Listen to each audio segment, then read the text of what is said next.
वो भी बिल्डिंग्स बनती थी तो उसमें बीच में बिम होते थे, 4 ऐसे होते थे और बीच में थोड़ी सी जगह छूट जाती थी। जी। लेकिन आजकल जो बिल्डिंग्स आ रही है तो उसमें बिम ऑलमोस्ट मतलब गायब ही कर दिए हैं। तो लाइक अगर देखा जाए जो बेसिक्स हैं जी। आप उनके साथ अगर छेड़छाड़ करोगे तो बिल्डिंग तो फिर ऐसी तैसी होगी उसकी। सो लाइक कैसे ये सब हो पा रहा है? आनंद देखिए, बीम्स को जो ये गायब कर रहे हैं, कुछ कर रहे हैं फॉर देयर ओन पर्पस कि हाँ ठीक है हम हटा देते हैं, और वो ये गलत कर रहे हैं, वो स्ट्रक्चर के साथ वो कॉम्प्रोमाइज़ कर रहे हैं जैसा आप कह रहे हो, and that is not a good sign.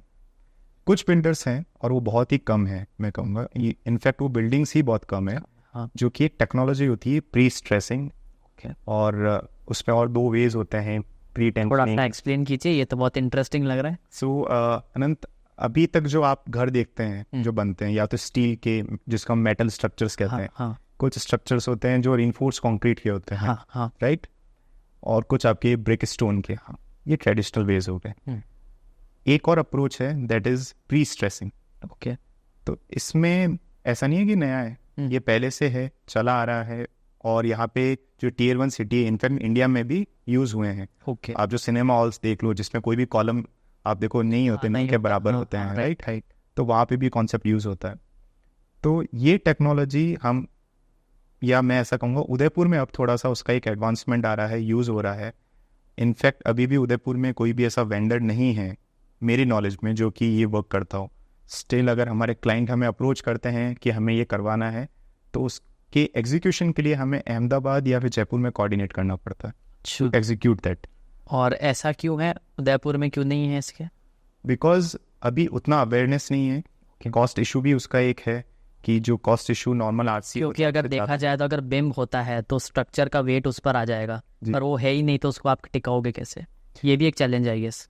जी, तो challenges are there basically, but it is more concentrated on कि हम कॉलम्स को कितना ऑमिट कर सकते हैं रादर देन बीम्स। और वो आई गेस एक मेजर कंसर्न रहता है क्लाइंट के लिए कि अगर कॉलम्स नहीं है तो बहुत फ्री होता है, कहीं पे भी कुछ भी पार्टीशन कर लेगा, कैसे भी कर लेगा। प्री स्ट्रेसिंग उसको वो अलाउ करता है। ओके, बट हर एक चीज़ अपनी कॉस्ट के साथ आती है, तो वो एक कॉस्ट फैक्टर रहता है उसमें।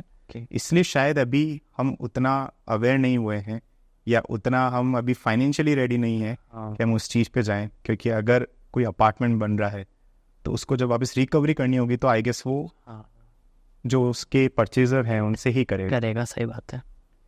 ये चीज़ अहमदाबाद में आपको इजीली मिल जाएगी, मुंबई में मिल जाएगी, क्योंकि वहाँ लोग समझते हैं, वहाँ लोगों को वो चीज़ चाहिए, वो इन्वेस्ट भी कर रहे हैं। तो आजकल आपने देखे होंगे कुछ ऐसे स्ट्रक्चर्स होते हैं जो एक पर्टिकुलर पोल है और उस पर काफ़ी सारा वो टिका हुआ है, तो लाइक वो कैसे होता है फिर? अगर कोई एक पोल या ऐसे अगर आप स्ट्रक्चर्स देखें, या मुंबई एयरपोर्ट अगर आप देखें, राइट, तो एक कॉलम है, देन एक ट्री शेप का आपको एक वो मिलेगा। So somehow structurally they are design in the way वो डिजाइन होते हैं, उसी वे में ही वो डिजाइंड है।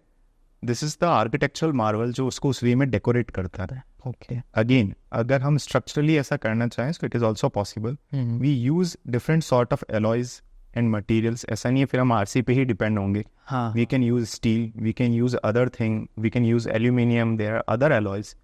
तो हम उस तरीके से डिज़ाइन करते हैं कि लोड जो है आपका वो उस ट्री शेप में भी होगा, so it will distribute evenly. Okay.